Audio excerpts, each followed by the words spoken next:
Hello, this is the Livestock Insight Report Update. I'm Nicola from AgriHQ. Let's take a little wander through what was in last week's Livestock Insight reports.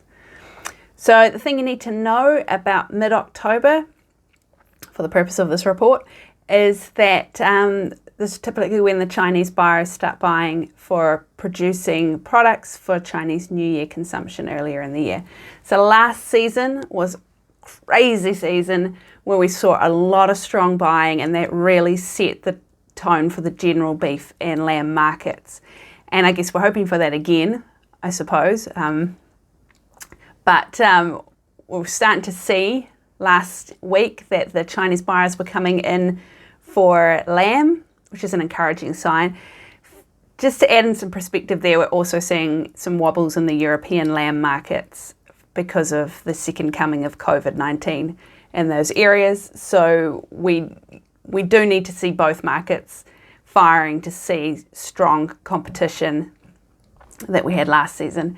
We would also like to see the Chinese buyers start buying some manufacturing beef, but understandably they're not that keen because they've got a lot of cheap Brazilian meat available to them, and that's a little bit of a concern with the US grinding market going the way it is, which is down.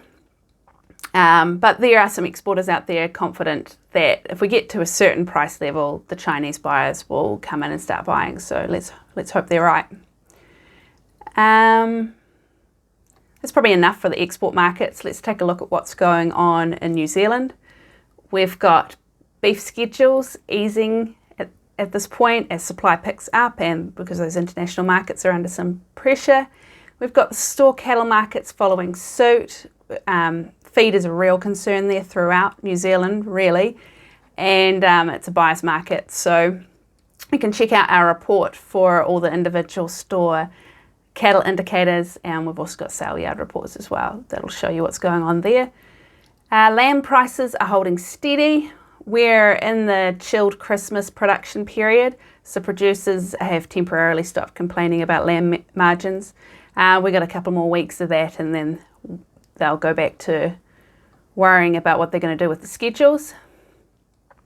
We've got the first of the new season lambs making their debut in the sale yards, and the processors too, really. But we've got the first of the store lambs have sold pretty well. There's been some in the North Island and some in the South Island. We've got a big lamb sale at Stortford Lodge tomorrow, which should give us an indication of where the general market is. The analysts have been taking bets, so we're all heavily invested in seeing how that goes.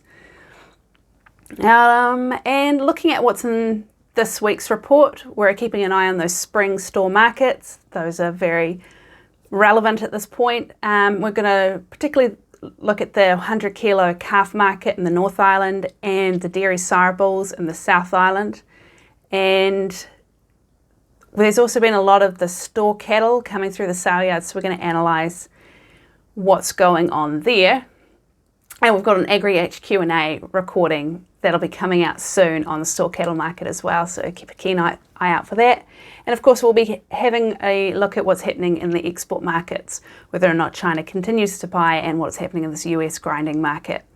So all that'll be in your inbox on Friday if you're a subscriber.